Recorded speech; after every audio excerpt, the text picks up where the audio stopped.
माझं नाव सुद्धा माहिती नसतं त्यांना. Big boss big boss big boss. तर हो किंवा नाही. ज्यांना पार्टीचे तिकीट मिळाले नाहीत त्यांना बहुतेक तिकीट मिळालं. हे ओळखून घेण्यासाठी की आत घरात कोण कोण जाणार आहे, कारण ह्या वर्षीचं सीझन खरंच प्रचंड एक्साइटिंग असणार है. बिग बॉस मराठी आणि कलर्स, हमें लगता है कि चैनल शायद पर्सनल चीज़ों के बारे में रिस्पेक्ट नहीं करती या एक्सप्लॉइट करना चाहते, ऐसा नहीं होता. नवीन वर्ष, नवीन ऊर्जा, नवीन उत्साह आणि नवीन गेम आणि त्याच्या सोबतच येणार आहे नवीन नवीन चॅलेंजेस. बाप रे, मला तर आत्ताच टेन्शन आलंय. ऍक्च्युली मला माझ्या सगळ्या गोष्टी आठवत आहेत, कारण की बिग बॉस खूप जवळचं नातं आहे माझं, तुम्हाला सगळ्यांना माहीतच असेल. सो जर काही चुकलं तर मला माफ करा. आणि या सगळ्यांमध्येच सुरू होतोय बिग बॉस मराठीचा नवीन सीझन, म्हणजेच महाराष्ट्रातला सगळ्यात लोकप्रिय शो बिग बॉस मराठीचा नवीन season, Bigg Boss Marathi season 6. जोरदार टाळ्या होऊन जाऊ दे प्लीज.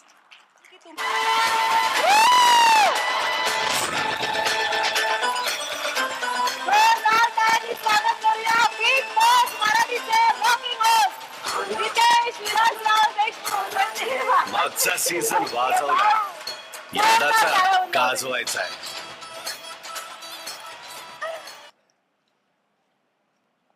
सर, यावर्षी म्हणजे माझ्याप्रमाणे संपूर्ण महाराष्ट्र, सगळे पत्रकार सुद्धा उत्सुक असणार आहेत की यावर्षी नक्की नवीन काय असणार आहे, नवीन काय काय गोष्टी होणार आहेत.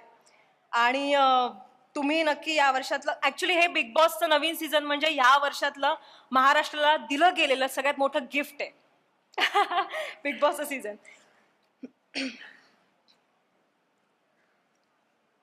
म्हणजे जवळपास सगळ्यांचा असा गैरसमज आहे की जे कंटेस्टंट येतं ते मला माहिती असतात कोण आहेत ते. तुम्ही जसं मला विचारत तसं मी बॅकस्टेज विचारतात कोण आहे, मला तरी सांगा, मला तरी सांगा. तरी पण मला असं वाटतं की ज्या दिवशी कंटेस्टंट घराच्या आत जातील त्या दिवशीच मला कळेल ते आहेत. पण मी पण अतिशय तुमच्या एवढंच उत्सुक आहे हे ओळखून घेण्यासाठी की आत घरात कोण कोण जाणार आहे, कारण ह्या वर्षीचं सीझन खरंच प्रचंड एक्साइटिंग असणार आहे. बिग बॉस मराठी आणि कलर्स ची जी क्रिएटिव्ह टीम आहे त्यांनी भरपूर मेहनत घेतलेली आहे. काहीतरी नक्कीच कुठल्याही लँग्वेजेस मध्ये बिग बॉसच्या ज्या ज्या भाषेत सीझन होतो, जे घडलं नाही ते ह्या सीझन मध्ये घडणार आहे. जसं गेल्या वर्षी सुद्धा मला वाटतं की जेव्हा बिग बॉस सीझन चालू होता मराठी, त्यावेळेस माझे कितीतरी हिंदी भाषिक मित्र होते जे बिग बॉस पाहायचे आणि फिल्म इंडस्ट्रीमधले मित्र होते. ते मला फोन करायचे की बाबा एवढं इंटरेस्टिंग सिच्युएशन्समध्ये मराठी सीझन होतोय का, लोकांना कंटेस्टंट घेऊन जात आहेत, ते आपल्याला कसं इथं म्हणता येत नाही की दुसऱ्या सीझनमध्ये पाहतात कारण दीपक बसलेले आहेत म्हणून. पण मला वाटतं की एक वेगळी ओळख मराठीनी गेल्या वेळेस सोडली होती टीव्ही वरती, त्याच ओळखेला आपण आता अजून थोडं पुढे घेऊन जातोय. Sir, Bigg Boss Marathi season 6चा त्या प्रोमोचा डायलॉग, म्हणजेच गेल्या वर्षी गाजवलंय या वर्षी वाजवणार, हा तुमचा डायलॉग सोशल मीडियावर तुफान गाजतोय. खूप साऱ्या रील्स होतात आणि प्रोमोलाही खूप छान प्रतिसाद मिळालाय. सो मला असं विचारायचं की ह्या सीझनसाठी नक्की तुम्ही काय तयारी केली आहे आणि इतकी मोठी जबाबदारी पेलताना नक्की काय भावना आहेत तुमच्या मनात? मी जसं म्हणालो की मी अतिशय एक्सायटेड आहे बिग बॉस सीझन 6 होस्ट करण्यासाठी. आणि गेला सीझन माझा फर्स्ट एक्सपिरियन्स होता. मला खरंच भरपूर आवडला तो प्रवास. हा छान होता. तुम्ही कंटेस्टंट्स, तुमच्यामुळे सगळ्यांमुळे. तर आय एम होपिंग की ह्या वेळेस सुद्धा एक्साइटिंग कंटेस्टंट येतील, एक्साइटिंग गोष्टी घडतील. तयारी तशी मी काहीच केलेली नाहीये. जसं गेल्या वेळेस आलो तसंच मी येणार आहे. आणि काय की मी रिॲक्टिव्ह पर्सनॅलिटी आहे. बिग बॉसचा जो होस्ट असतो, जे आठवडाभर घडलंय त्याच्यावरती तो रिॲक्ट करणार आहे. जोपर्यंत ते ऍक्शन्स घडणार नाहीत तोपर्यंत होस्ट काहीच रिॲक्ट करू शकत नाही. म्हणून तयारी तशी काहीच नाहीये. मला वाटतं की एक्साइटिंग शो होणार आहे आणि त्याच्याच मी पण एक प्रेक्षकच आहे. बिग बॉस होस्ट सुद्धा एक प्रेक्षकच असतो आणि आम्ही पण तुमच्यासारखेच टीव्ही पाहतो, शोज पाहतो. नंतर मला फक्त एवढी संधी मिळते की मी त्यांच्यावर पर्सनली रिॲक्ट करू शकतो. Yes sir.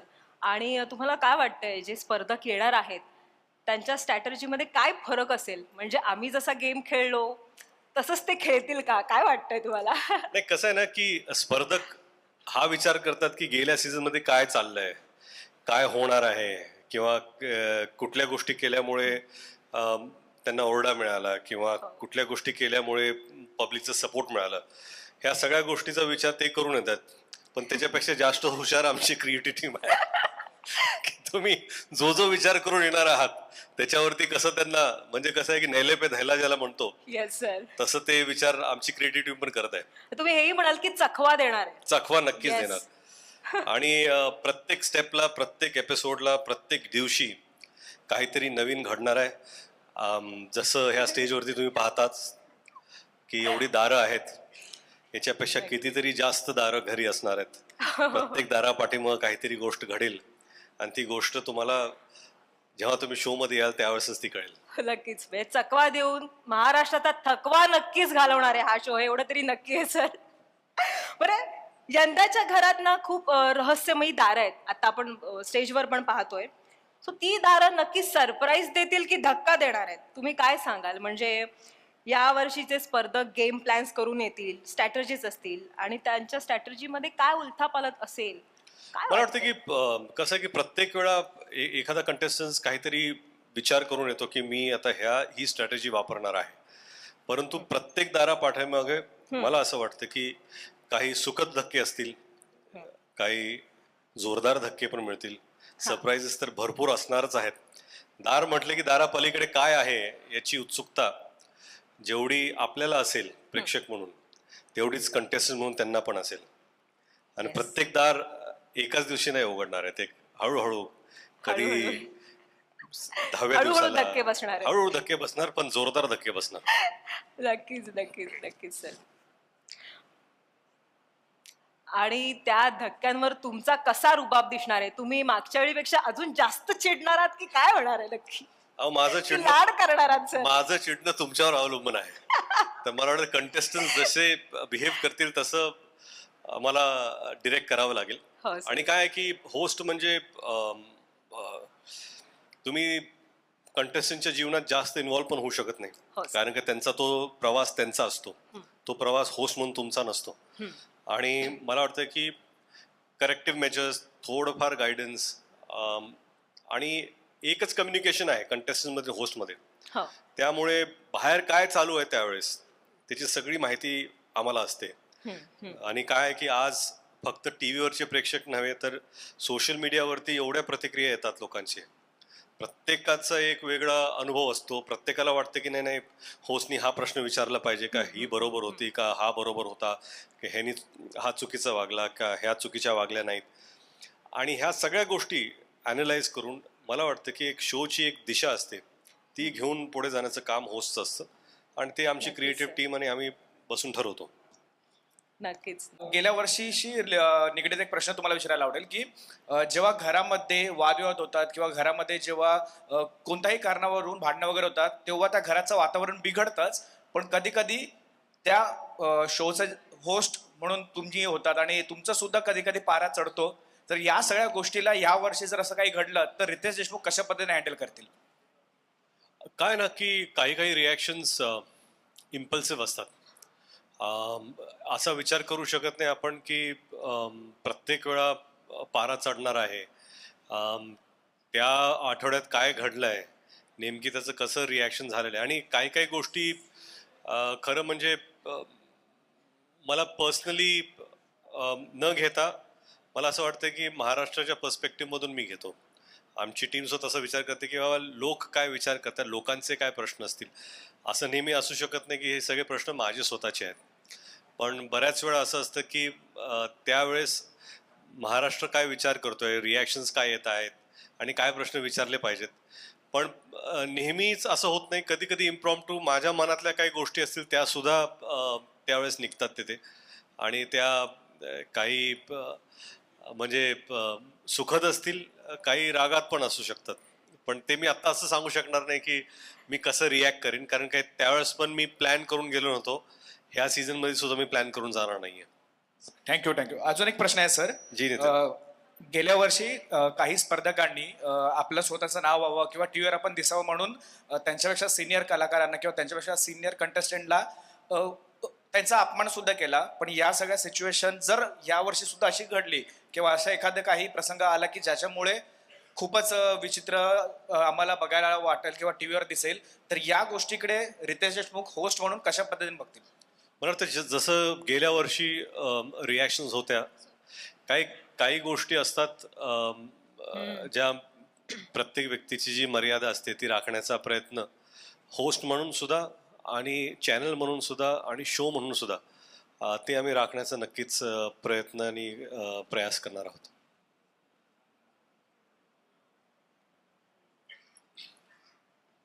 अजून कोणी? सर इकडे वृषाली काणे सेलिब्रिटी कट्टामधून. तुम्हाला जर बिग बॉस मराठीच्या घरामध्ये एक आठवडा राहायची संधी मिळाली तर तुमचा गेम प्लॅन कसा असणार आहे? आणि अजून एक प्रश्न आहे, बिग बॉस सीझन 6 मध्ये कंटेस्टंटसाठी शॉकिंग फॅक्टर कोणता असणार आहे? शॉकिंग फॅक्टर जे मी आत्ता सांगितलं तर ते कंटेस्टन्स प्रिपेअर होऊन जातील, म्हणून तो शॉकिंग फॅक्टर जो आहे तो त्या आठवड्यात त्यावेळेसच तुम्हाला कळेल. आणि शॉकिंग फॅक्टर्स नक्कीच आहेत. आणि तुमचा पहिला प्रश्न होता की बिग बॉस मध्ये जर एक आठवडा मला राहायची संधी मिळाली संधी तर मिळाली. तुमचा गेम प्लॅन कसा असणार आहे? तो होस्ट बघून मी ठरवेन. वा सर वा. थँक्यू. Good answer. Welcome. तेच इथे भाग्यश्री महाराष्ट्र टाइम्स ऑनलाईन कडून. सध्या निवडणूक आणि राजकारणाचे वारे आहेत आपल्या इथे, तर कोणत्या नेत्याला बिग बॉस मराठीचं तिकीट मिळालंय का यावर्षी? हो किंवा नाही? ज्यांना पार्टीचे तिकीट मिळाले नाहीत त्यांना बहुतेक तिकीट मिळालं. पण बिग बॉसच्या घराचं कोणाला मिळालंय का? हो किंवा नाही? मी आत्ताच तुम्हाला सांगितलं सर की मला अजून त्याची माहिती नाही. पण समजा जर पार्टीचं तिकीट मिळालं नसेल तर इथं पण मिळू शकतं का नाही ते पण माहित नाही. हे सर जास्त कठीण आहे, इथलं तिकीट मिळवणं जास्त कठीण आहे. थँक्यू. थँक्यू भाग्यश. नमस्कार सर, श्रावणी विलास लकेश्री, नमस्कार. मराठी वर्ल्ड एंटरटेनमेंटकडून. मला विचारायचं आहे की मराठी प्रेक्षक बिग बॉसला फक्त शो म्हणून नाही तर भावना म्हणून बघतायत. या प्रेक्षकांच्या अपेक्षांचं ओझं होस्ट म्हणून तुम्हाला कधी जाणवलंय का? आणि बिग बॉस मराठीमुळे तुमचं आणि प्रेक्षकांचं एक नवीन नातं निर्माण झालंय, त्या बाबतीत काय बोलाल? आता ना मी माझे मुलं फुटबॉल खेळायला जातात शनिवार रविवार टुर्नामेंटसाठी. आणि मी जेव्हा जातो तर लहान मुलं ना मला बिग बॉस म्हणून म्हणतात. माझं नाव सुद्धा माहिती नसतं त्यांना. Big boss big boss big boss. तर कुठेतरी वाटतं की एक नवीन ओळख ह्या शोनी सुद्धा मला दिलेली आहे, त्यासाठी मी या शोचा अत्यंत आभारी आहे. आणि दुसरा प्रश्न काय होता तुमचा? तुमचं आणि प्रेक्षकांचं एक वेगळं नातं निर्माण झालंय, त्या बाबतीत तुम्ही काय बोलाल? नाही तेच अपेक्षांचं ओझं तुम्ही असं म्हणाला होतात. तर प्रत्येक शो नंतर ना असे बरेचसे ऑनलाईनवर लाईव्ह रिव्ह्यूज करतात. आणि कधी कधी मला वाटतं का हा तर माझ्यापेक्षा चांगला करतो रिव्ह्यू. कारण ते एवढे इन्व्हॉल्ड असतात. तुम्ही म्हणाल की भावना आहे, हे एक इमोशन आहे. आणि त्याच इमोशनमुळे बरेचशी लोक जे आहेत ती एवढी इमोशनली इन्व्हेस्टेड असतात. आणि मला वाटतं की ते ह्या शोची एक विक्ट्री आहे की प्रत्येक प्रेक्षकाला इमोशनली ते इन्व्हॉल्व करून घेतात. प्रत्येकाला वाटतं किंवा माझं एक म्हणणं आहे, मला हे सांगायचं, ही व्यक्ती मला आवडली नाही किंवा हा व्यक्ती व्यवस्थित. आणि दर दिवशी शो संपला की त्यांचं ते लाईव्ह सुरू होतं लगेच. आणि त्यांच्या रिॲक्शन्स पाहायला मला फार आवडतं. असं नाही की प्रत्येक वेळा मला वाटतं की बाबा मी हा प्रश्न उचलणार आहे, परंतु बऱ्याच वेळा गेल्या वर्षी असं झालेलं आहे की काही त्यांचे जे पॉईंट्स मला वाटलं ते इम्पॉर्टंट आहेत ते आम्ही इनकॉर्पोरेट केलेले आहेत. तर आमच्या शोमध्ये आम्ही जे आहे फक्त आम्हाला जे सांगायचं त्याचाच विचार करत नाही, परंतु प्रेक्षकांना काय म्हणायचं आहे, त्यांचे काय मुद्दे आहेत ते पण कधी कधी आम्ही मांडण्याचा प्रयत्न करतो. नमस्कार रितेश सर, प्रेरणा सकाळ डिजिटल सॅम टीव्ही मधनं. नमस्कार प्रेरणा. प्रोमो बघून उत्सुकता अर्थात वाढली आम्हा सगळ्यांचीच, आणि बिग बॉस सगळ्यांचा जिव्हाळ्याचा विषय आहे, त्यामुळे उत्सुक आहोत हा सीझन देखील बघण्यासाठी. माझा प्रश्न आहे की तुम्ही आणि सलमान भाऊ जेव्हा केव्हा एकत्र येतात, संपूर्ण महाराष्ट्राला वेड लावतात, यंदाच्या सीझन मध्ये सलमान भाऊ येण्याची शक्यता आहे का? तुम्ही त्यांना घेऊन येणार का? ते आले तर चांगलंच आहे आणि ते येतील अशी अपेक्षाही आहे. पण मला असं वाटतं की सलमान भाऊने त्यांचा सीझन पूर्ण केलेला आहे आणि या सीझनची सुरुवातसुद्धा त्यांच्या शोच्या फिनालेमध्ये झालेली आहे. म्हणून त्यांचा पाठिंबा, साथ, प्रेम, आशीर्वाद हे नेहमीच माझ्याबरोबर आणि बिग बॉस सीझन बरोबर असणार आहे. रितेश, कई सारे reality shows including big boss में सेलिब्रिटी कपल पार्टिसिपेट करते हैं, तो कभी आपको और जेनेलिया को मौका मिले, फिर चाहे बिग बॉस में हो आने वाले समय में या फिर कोई रियलिटी शो में एक साथ अपने लव केमिस्ट्री या अपना equation as a reality couple कभी दिखाना चाहेंगे या कभी मौका मिले तो करना चाहेंगे? अगर उनके पास बजट हो तो जरूर. वाह वाह वाह. इक्वेशन की बात करें कपल की, तो किस तरह की बातें हैं जो आपको लगता है कि स्क्रीन पे दिखा सकते हैं और स्क्रीन पे नहीं दिखाना चाहिए? मैं सवाल नहीं समझा आपका. कौन से कपल की और क्या करेंगे? अगर कपल कोई रियलिटी शो में पार्टिसिपेट करते हैं तो आपको जी. लगता है कि हर बातें जो है वो स्क्रीन पर दिखाना वैल्यूएबल है या कुछ चीज़ों को नहीं करना नहीं, चाहिए? मुझे ऐसा लगता है कि ये हमारी ये धारणा होती है कि जो हो रहा है वो सारी चीज़ें दिखाई जा रही है. बहुत सारी चीज़ें होती है जो नहीं दिखाते और अनफॉर्चुनेटली वो बातें ऑडियंस तक पहुंचती नहीं है, इसलिए ऑडियंसेस उन्हें अप्रिशिएट नहीं कर पाती. पर जब कभी भी कोई कपल टीवी पर जाते हैं तो उन्हें, मुझे लगता है कि पता होता है कि what are the things they are dealing with. तो बहुत सारी चीज़ें होती है जो नहीं पता बोलना चाहते और बहुत सारी चीज़ें होती है जो जताना चाहते, बोलना चाहते, इसलिए वो शो पर दिखाई देता है. But I think we need to really give it to the channels also for lot of things and I am privy to it कि जो चीज़ें वो नहीं दिखाते. पता है कि ये टीआरपी लगेगी, पता है एक्साइटिंग है, शॉकिंग है, पर कई बार मॉरली करेक्ट चीज़ें भी हमें ये बताती है कि ये नहीं दिखाना चाहिए, आगे नहीं जाना चाहिए. So they respect. एब्सोल्युटली. हमें लगता है कि चैनल शायद पर्सनल चीज़ों के बारे में रिस्पेक्ट नहीं करती या एक्सप्लॉइट करना चाहते, ऐसा नहीं होता. बहुत सारी चीज़ें हैं जब आपको पता चली कि बोलेगा अरे ये हुआ था, ये दिखाया नहीं. हाँ, लेकिन कभी कभी it's not only about contestants. I think the channel and the show also thinks about the families back home, माता पिता, भाई बहन. ये सिर्फ कपल जब आते हैं तो उनकी बात नहीं होती, पर मुझे लगता है दोनों के परिवारों की बातें होती है. तो we really look into how this is going to affect the families. It's not only about those two people. उनके बच्चे होंगे जो स्कूल में जाएंगे तो क्या होगा, ये सारी रिस्पॉन्सिबिलिटी लेकर ये शो चलता है. सिर्फ इसलिए नहीं चलता कि कोई भी शॉकिंग चीज़ें दिखानी है टीआरपी के लिए. Thank you so much. Thank you sir. Thank you Kiran. Thank you so much. तुम्ही सगळे इथे आलात आणि मला असं वाटतं की आपल्या सगळ्या प्रश्नांची उत्तर आपल्याला मिळालेली आहेत. 6वा सीझन आहे आणि महाराष्ट्रातल्या सगळ्यात मोठ्या घराचं दार आता उघडणार आहे. मनोरंजनाचा षटकार लागणार आहे. आत आलेल्या स्पर्धकांच्या नशिबाचा गेम पालटणार आहे. तेव्हा 11 तारखेपासून सज्ज होणार इतक्या आपुलकीने इथे आलात. सो तुमच्यासाठी रिफ्रेशमेंटचं काउंटर ओपन करण्यात आलेलं आहे. So please enjoy. पण मात्र लक्षात ठेवा 11 जानेवारीला रात्री ठीक 8 वाजता सुरू होतोय सुसाट एंटरटेनमेंटचा झिंगाट प्रवास, महाराष्ट्राचा सगळ्यात मोठा show Bigg Boss Marathi season 6. Bigg Boss Marathi co powered by Dhanupe properties आणि Santoor soap. Special partners MYK, Laticrete tiles adhesive, Pitambari dishwash gel, पुन्हा Gadgil and sons, Gemini cooking oil आणि cotton king. Associate sponsor society tea. Thank you so much. Thank you guys. Thank you Riteish sir. मी आता जान्हवींना ऐकत होतो, हे जसं स्पॉन्सरचे नाव घेतात तर मी पण पाठ करत होतो की काही सगळे नाव मलाच मला घ्यायचे. घ्यायचे. थँक्यू सो मच इथं आल्याबद्दल. Thank you guys. सर